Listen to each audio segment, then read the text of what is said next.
Okay, so back to the site analysis. So I think I explained it before I went off. Mm.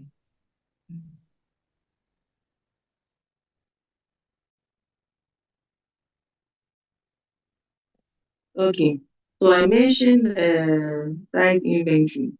So when you look at this sheet, um, the site is what we have on the right side with the sun path and the wind direction and then the trees, the vegetation. Yeah. So the inventory, you can see that I've showed some arrows. The first picture on the left is a bread factory. It's around the site. And then there's a Royal Foam Limited also around the site, Winners Chapel International.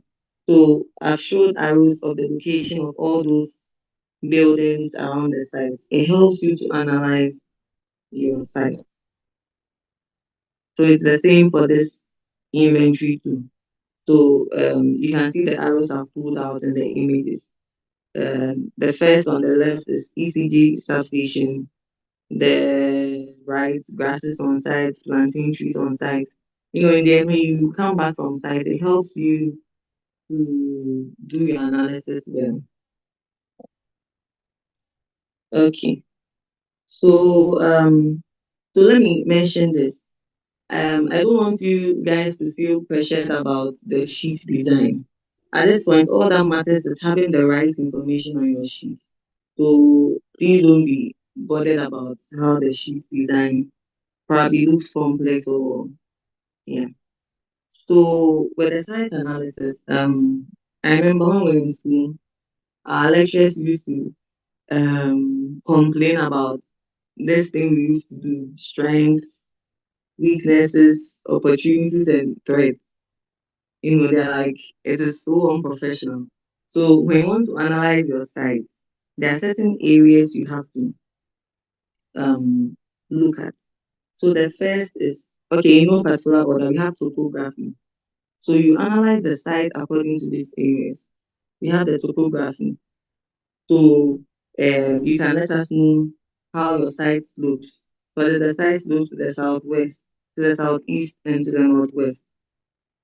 And the site is serene because of its dense vegetation cover. You know, that's a good analysis. Can talk about the location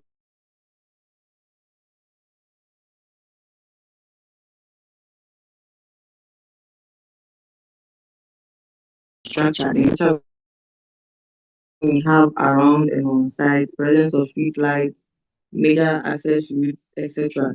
The positives of the sites, that's the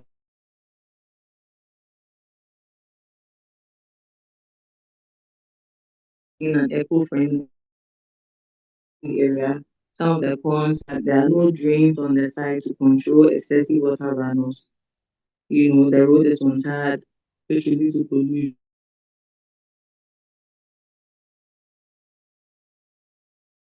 spread opportunities.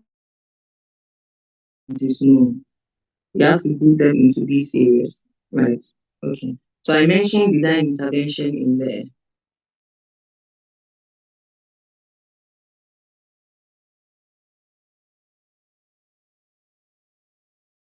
Site is looking on the left and the right. So if you don't do a site section, you wouldn't know the terrain of the building and you wouldn't sit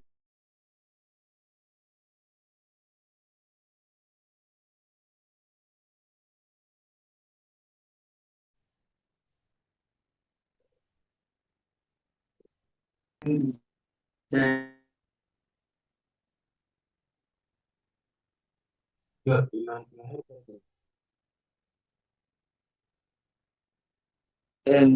in as much as the site looks, it is a strength or it is an opportunity. This is a design intervention using the nature of the site come up with something. Okay. I wanted to ask a question, like on okay. behalf of the community. So okay. If normally with this kind of graphic presentation, what softwares would you prescribe to be able to do that? Oh, okay, okay. So you can use Photoshop. You can use Coral Draw. I don't think people use that again.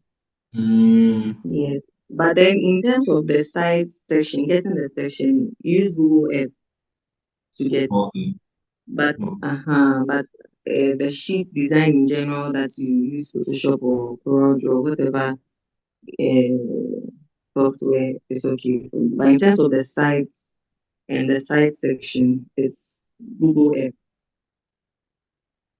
okay. Is that okay? Yeah, it's fine. Okay. And have you already mentioned about the contour or Oh no. okay. Oh, it's fine. Okay. Okay, well, so with the contours, once you take a section through the site, okay, it's not really clear here, but from the section, you see that the contour lines go through the side section. It's quite faint. So it helps you to know the levels.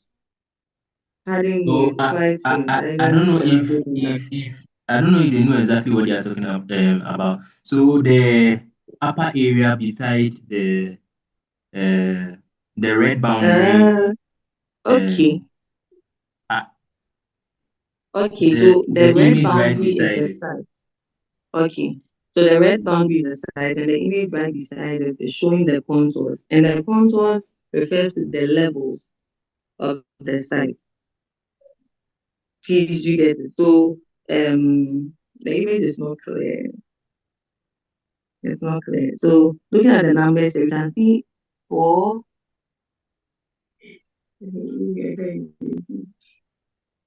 We can see It's a bit 490.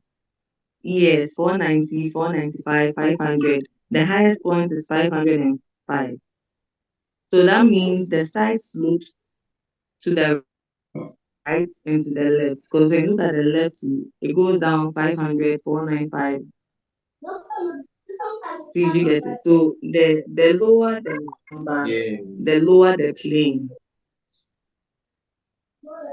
Yes, yes. Yeah, okay. Is that okay? Yeah. Mm, okay. So now we are going to the actual design process. Okay. So for every design, you have to have a brief. So that's why I mentioned earlier that the brief refers to the spaces in a building. So I mentioned the school and I listed some spaces. So let's say a hospital. A brief of a hospital would be OPD, nurses post, male ward, female ward, delivery ward, labor ward, emergency units. So that is the brief, right? So now that we are zooming into our design, we are going to develop our brief from the research and case studies we did earlier. So that was the importance of the case studies to help us develop our brief. Okay. And then there's the accommodation schedule. So that is allocating dimensions and floor areas to the brief that you derive from the research.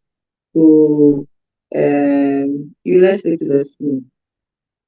So per my brief, I have classrooms, I have offices, washrooms, etc. So now I know that a classroom is part of the brief. So I would research online to find out the dimensions of a classroom.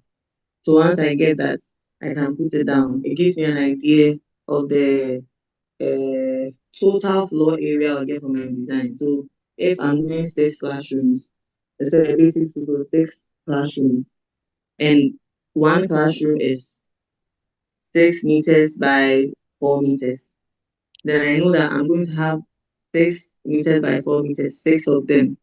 That is helping me develop the area of my building already. Then I research about the floor area for 3 unit washroom.